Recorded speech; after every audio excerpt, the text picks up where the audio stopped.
Reality is, let's say Susan and Maddie are driving a 2015 Ford Explorer that's rusty, but it's really safe. If the car or truck is totaled, your parents are not going to get you another one. Okay? You'll have to walk for a couple of years, and then maybe when you're a senior, your mom and dad might say, hey, we can get you a car now because we didn't have the money because you got into an accident, but it wasn't my fault. You got into an accident and the car's totaled. Mom and dad don't have the money.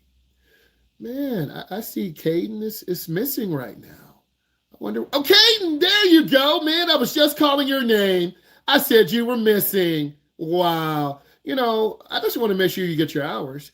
So if you have an accident, it's really going to set you back. It's going to set your parents back because used cars, $3,000, $5,000, $7,000. Insurance is probably $2,000 or $3,000 a year because you're underage. You see where I'm going with this. A $3,000 car will really be $10,000 because you can't afford the insurance. You're going to be on your insurance into your parents' insurance until you're 24.